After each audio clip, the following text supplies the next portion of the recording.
What is going on, everybody? This is Tyrell again from the Nosebleeds. Today we're going to talk about the AFC East. Yesterday we did the AFC South, and on Sunday we did the AFC North.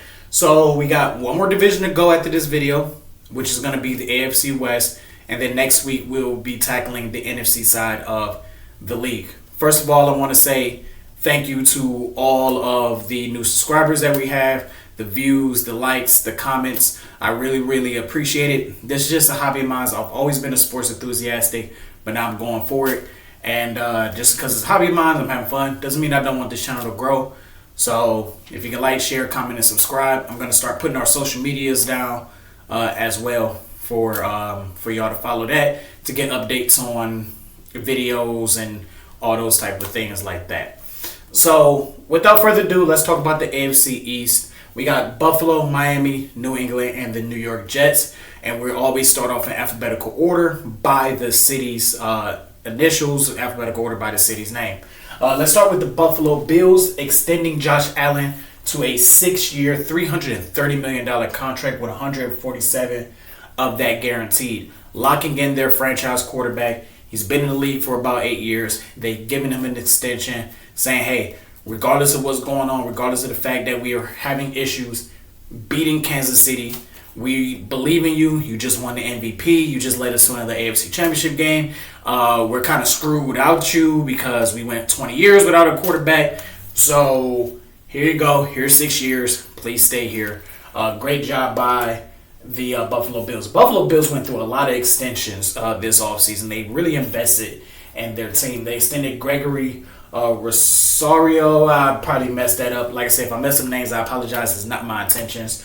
But edge rusher, 4-year deal. They extended Christian Benford, defensive back, for 4 years. Terrell Bernard, the linebacker, they extended him for 4 years. And they re-signed DeMar Hamlin to a 1-year contract. So all these guys have been on this team for years. They have invested heavily into these teams, believing that these guys, or invested into the team, obviously, but invested in these players and giving them the faith that they can get over the hump and get to a Super Bowl and win a Super Bowl.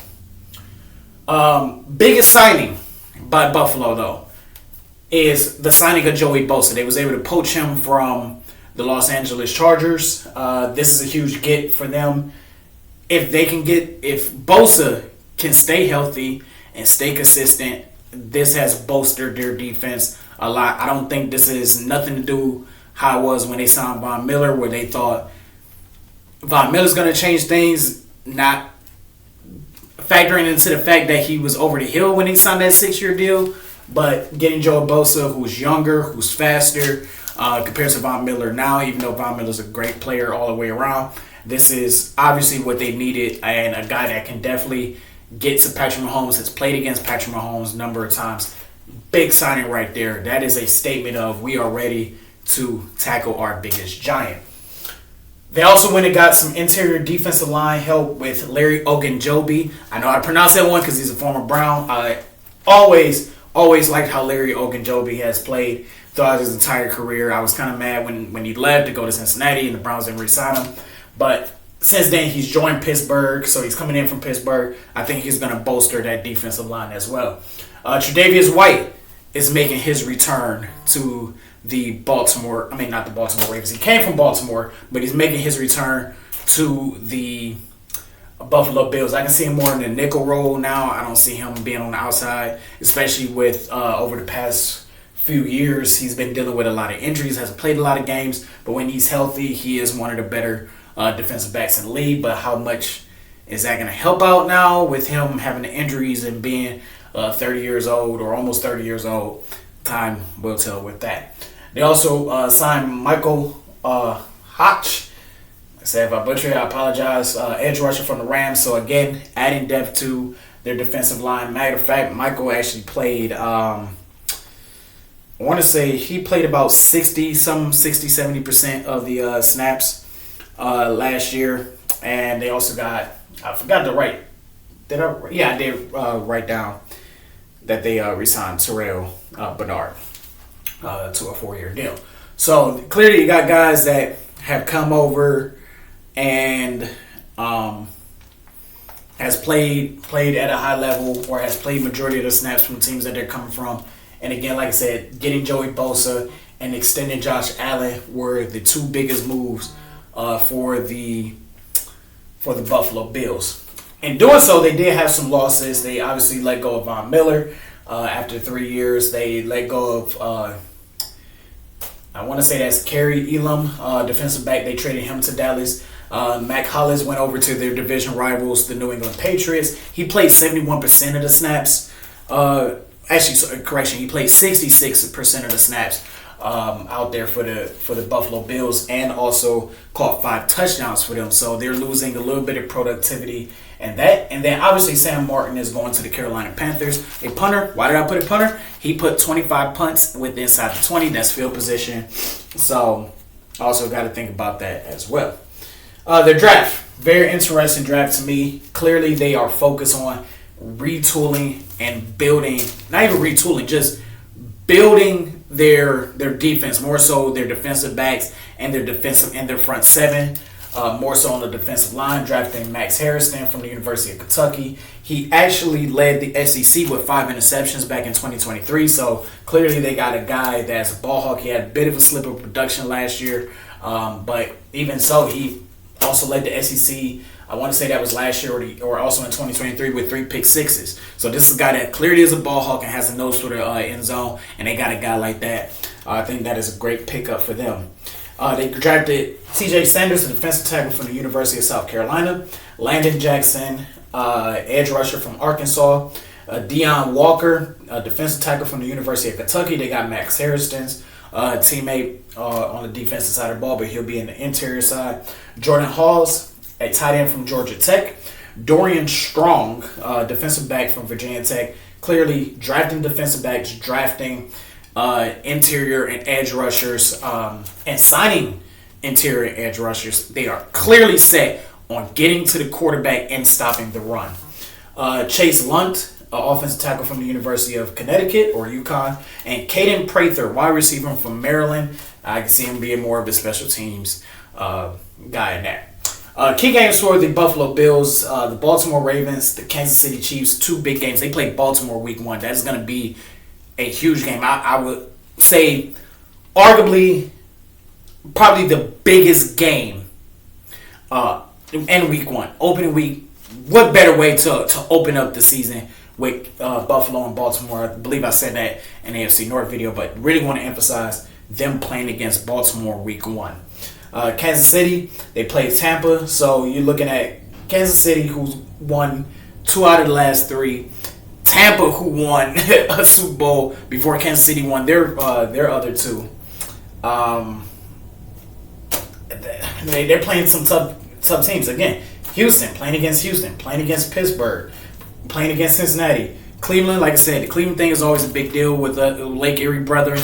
So always make a key game out of that. That's always a fun time because it's one of those things where it's like, hey, we kind of wish y'all the best when y'all not playing us, but when we play y'all, it's a good time. There's no ill will, but we want to beat y'all. They want to beat us. We're in a brown shirt, obviously. And again, defending champions. So they're playing the last 2 Super Bowl champions in their schedule.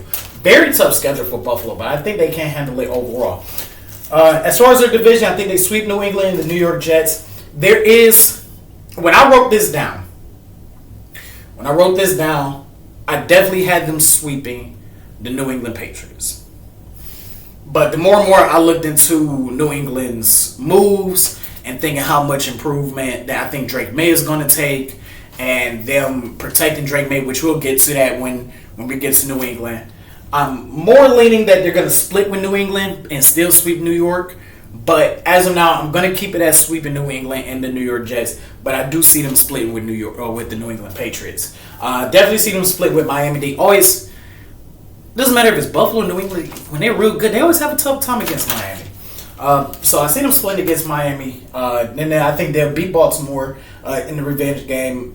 Beat Pittsburgh, Cincinnati, Cleveland, Kansas City. They usually beat Kansas City in the regular season and then lose to them in the playoffs. So I think that pattern happens again. They might be able to get over the hump when it comes to the playoff prediction, a way early playoff prediction, but we'll get to that when we get to that.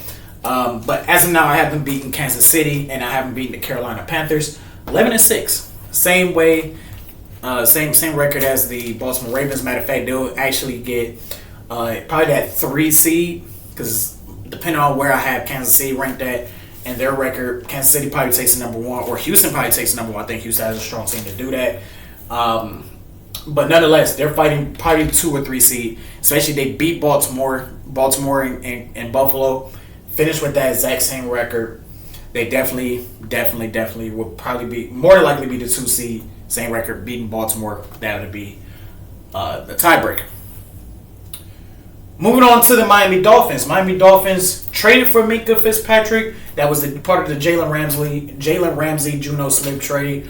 They got him from Pittsburgh, so they traded Minkah Fitzpatrick like his second year in the league, and now they're bringing him back. They re-signed Tyrell Dotson. Re-signed Tyrell Dotson. They re-signed Liam Eichenberg, who played 90% of the snaps for them last year, is a reliable center. They signed Farrell Brown, a tight end from Seattle. KJ Brits, the linebacker from Tampa. They also was able to get Zach Wilson, quarterback from Denver, and I forgot to write on the board, but they also did re-sign Bradley Chubb as well. Key losses for the Miami Dolphins, obviously Jalen Ramsey going over to Pittsburgh as well as Juno Smith.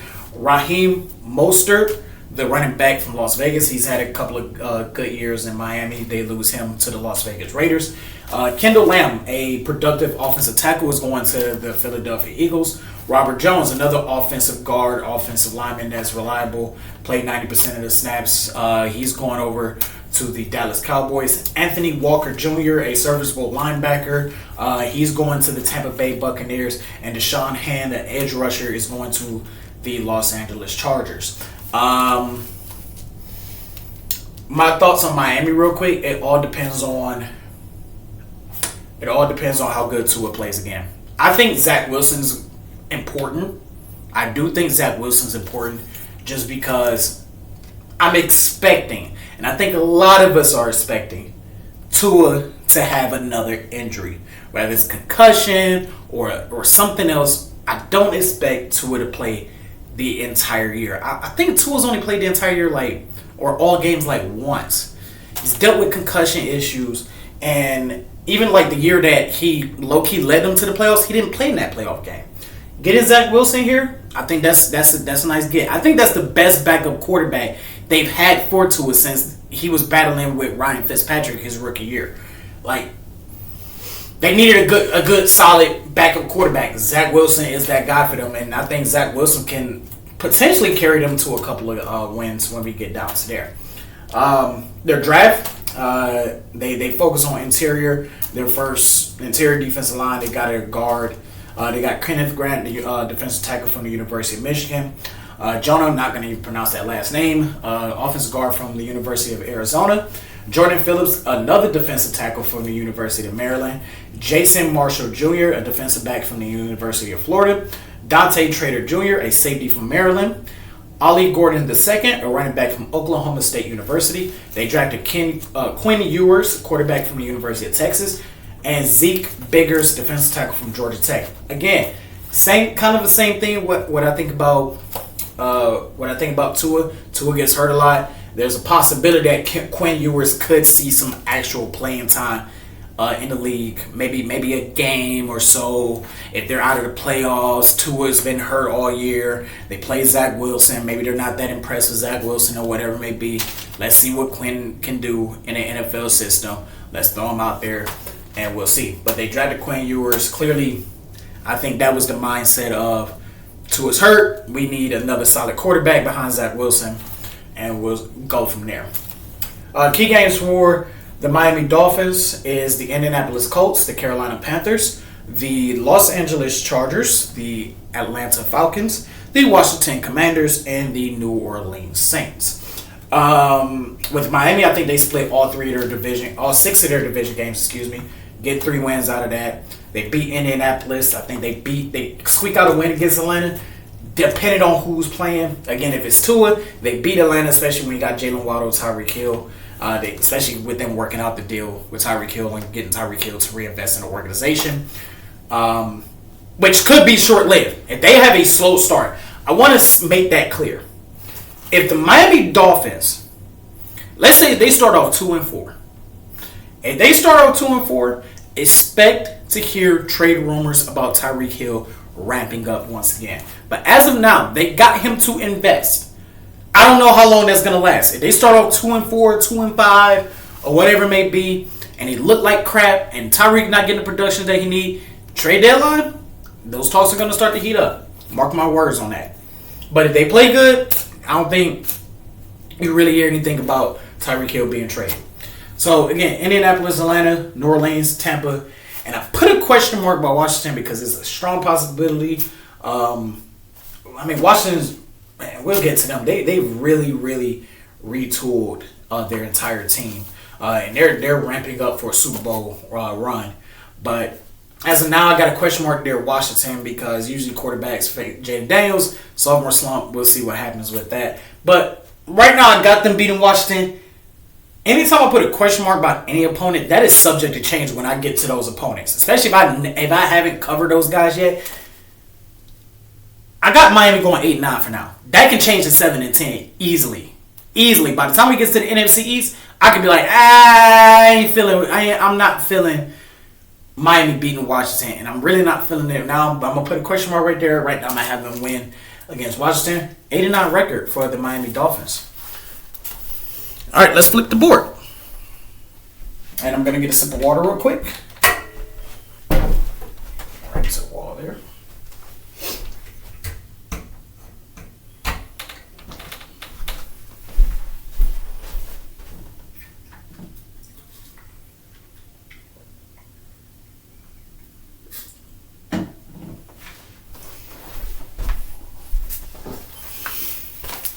All right, let's move on to the New England Patriots. The New England Patriots come in this year with a new head coach, Mike Vrabel. Again, Robert Kraft has hired another former Bill Belichick player. And the thing about Mike Vrabel is he's a no-nonsense, go-get-it type of head coach. He kind of reminds me of Belichick, just in the sense of his attention to details, the ability to minimize mistakes even from the not so best talented players.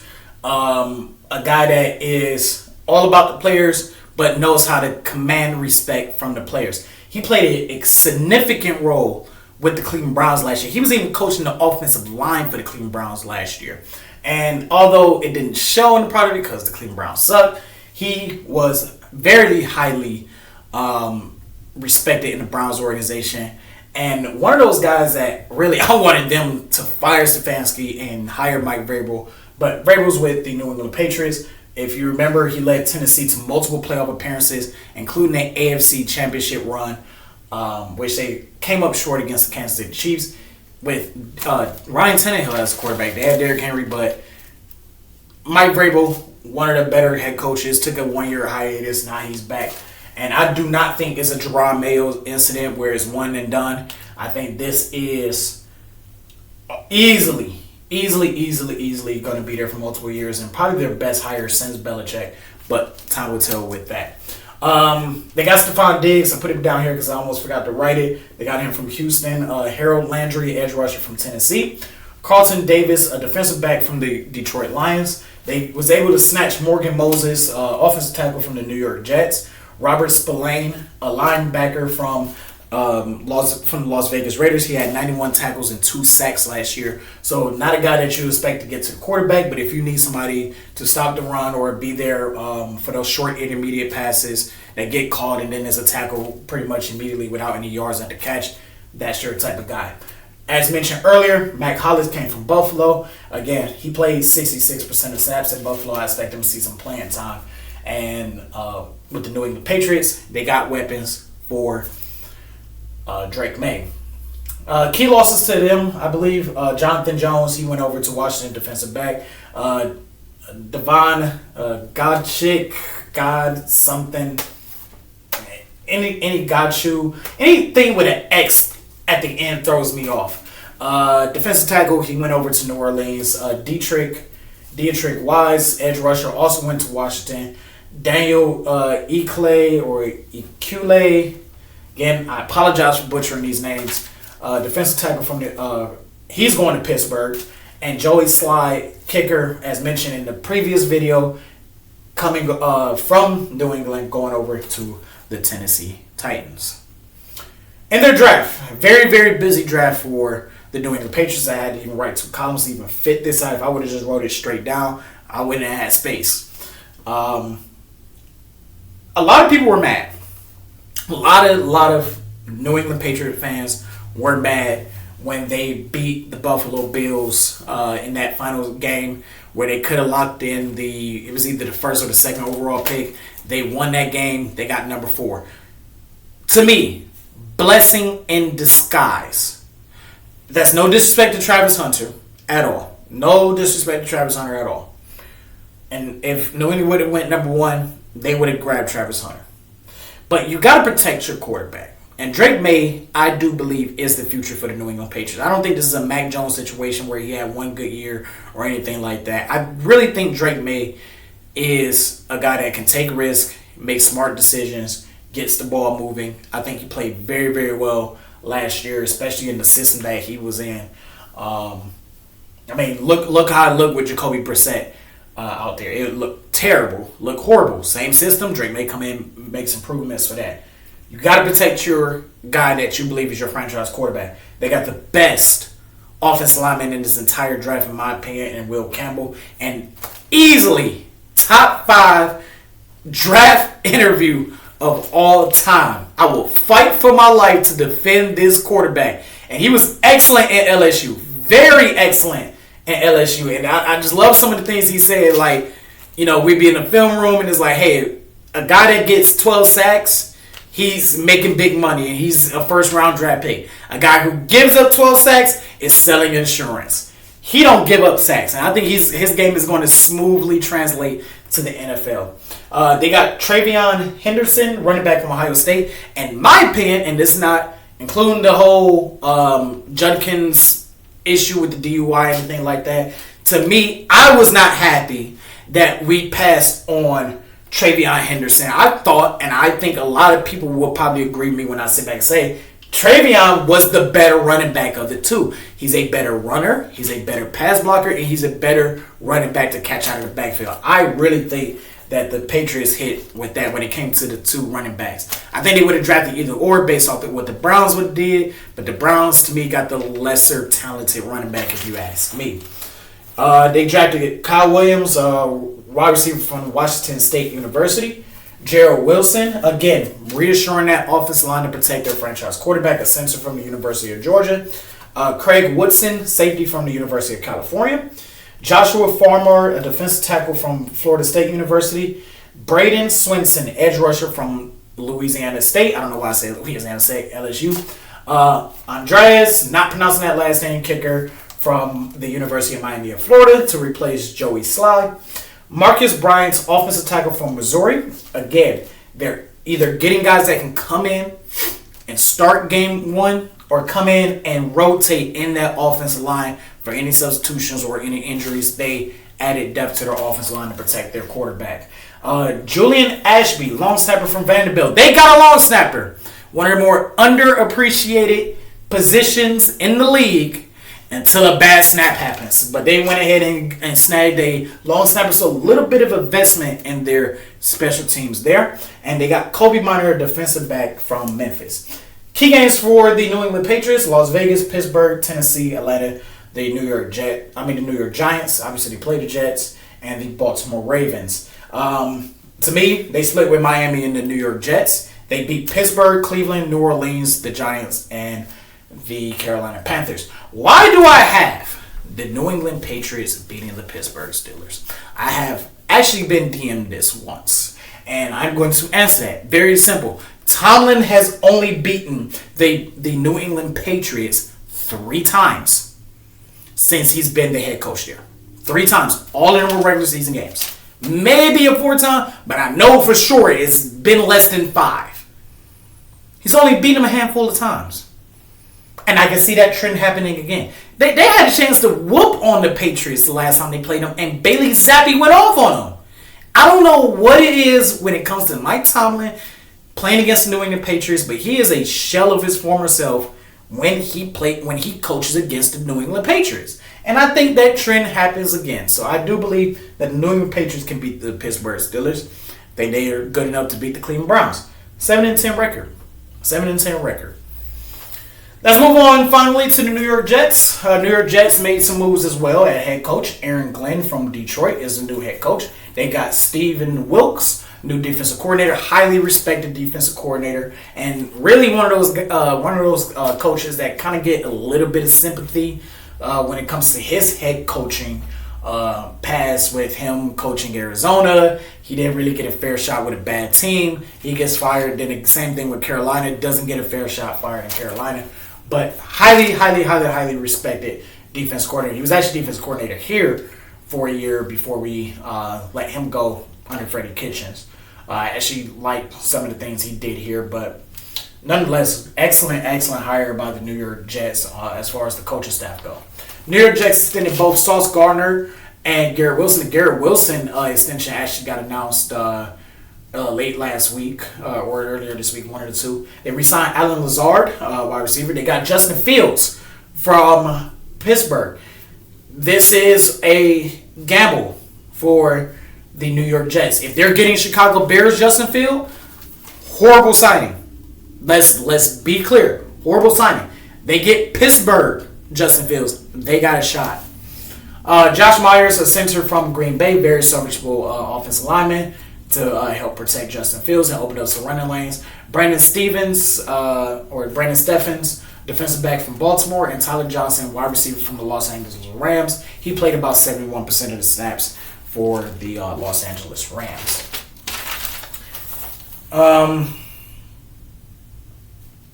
me, key losses, Devontae Adams going over to the Los Angeles Rams. He didn't really do a lot with the Jets, but again, if you're trying to build some weapons around Justin Fields, kind of a big loss. He's still a very, very talented, very good wide receiver, and I think the Rams are going to benefit from Devontae Adams and Matthew Stafford for sure, especially with Puka Nacua. That is a wide receiver tandem out there in Los Angeles. Hassan Reddick, he's going to Tampa. Everybody knows about their big contract disputes last year. He didn't play into the middle of the season, so I think both parties are just happy to be done with that, and they're like, goodbye, see you later, capiche, goodbye. Hassan didn't really want to play there. The Jets didn't want him there after a while, so they're not really tripping about that. Both parties are happy, but you're still losing good production with Hassan Reddick being gone. Javon Kinlaw, defensive tackle, is going to Washington. Tyler Conklin, tight end from the going to the Los Angeles Chargers. His first year there, he didn't have a touchdown. Second year there, he had about 4 or 5 touchdowns last year. But I clearly think that the Jets are a bit disappointed. I think they expected a little bit more production from Tyler Conklin. They didn't get that from him. They let him go ahead and walk to the Los Angeles Chargers. Morgan Moses, again, affirmation over here at the New England side. They lost him to the Patriots. And Solomon Thomas, who has had a very underwhelming career, very productive career, but underwhelming considering the fact he's a 3rd overall pick. His draft, he's going over to Dallas. For the Jets, they focus primarily on some skill players. They got 2 defensive backs, wide receiver. But let's go in order. Ahmad Membu, offensive tackle from Missouri. Again, they're doing something that Chicago has been failing to do, especially when they had Justin Fields. Now, I haven't really looked at Chicago's free agency all like that yet, but just from a service level, Chicago hasn't done much to rebuild their crappy-ass offensive line. And the Jets are like, we got you, buddy. Trust me, we're going to get Josh Myers, and we're going to make sure we draft the offensive tackle from Missouri. We got you. We're going to protect you a little bit. We're going to give you a shot. Then they turn around and get Mason Taylor, tight end from LSU. They got Aziri, I want to say that. Thomas, defensive back from Florida State University. They got Arian Smith, wide receiver from the University of Georgia. Yep, Malachi Moore, defensive back from the University of Alabama. Francisco, I don't know why I said Francisco. They got him, a linebacker from the University of Miami, Florida. Then they turned around and got his teammate Tyler Barron, an edge rusher from Miami of Florida as well. Key games: Pittsburgh, very big game, week 1. Justin Fields, Aaron Rodgers. Justin Fields playing against his former team that didn't give him a shot. Aaron Rodgers playing against his former team. He had a bad time. Torn Achilles in a subpar year. So revenge game for both, but I think Justin Fields is going to be a little bit more motivated, especially he was playing good. He was getting the offense moving. The city of Pittsburgh was starting to love him. The city of Pittsburgh was believing, hey, we might have our quarterback.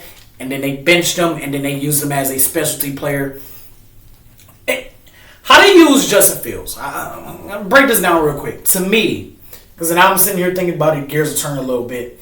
How to use Justin Fields, like that second half of the year where Russ came back and Russ was playing solid at first, and they was putting Justin Fields out there to like do quarterback runs or jet sweeps or whatever it may be.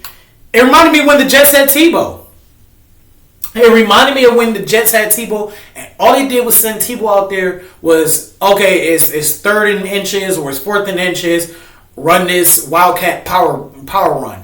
Run it up the one gap or the two gap, whatever it may be. That's what they did with Justin Fields. And every now and then they'll have him throw the ball, and then that was it. Baltimore kind of did that a little bit with Lamar Jackson his rookie year when they had Lamar and Joe Flacco. But, like, that's what they did with Justin Fields. Justin Fields is going to be motivated against Pittsburgh. He is going to be ready to prove them wrong. And I think he can do it. I think he can honestly do it. So, very, very key game. Week 1 against Pittsburgh. That is a massive game. In the game that everybody's going to be watching for sure. Whether they can watch it or just like paying attention to it in general. They got Tampa, Dallas, Denver, Cleveland. Always a big deal when they play Cleveland. At least over here at least. And they got the Jacksonville Jaguars because they're similar teams. I think they split with Miami and New England. I don't see them beating the Buffalo Bills, but who knows. Like I said, I think they beat Pittsburgh just solely off of Justin Fields' play. I think they take care of Dallas because Dallas is wishy-washy as always. They take care of the Cleveland Browns because it's the Cleveland Browns, the Jacksonville Jaguars, and I don't think New Orleans is going to be a good team at all when we get to them. 7-10, same as the New England Patriots. But again, this all subject. I don't have any question marks right there, but it could be a couple of games they could lose or it could win. Again, I'm very flexible with the record. These are, when I say wins, these are wins that I believe that not necessarily a lock, but more likely to win.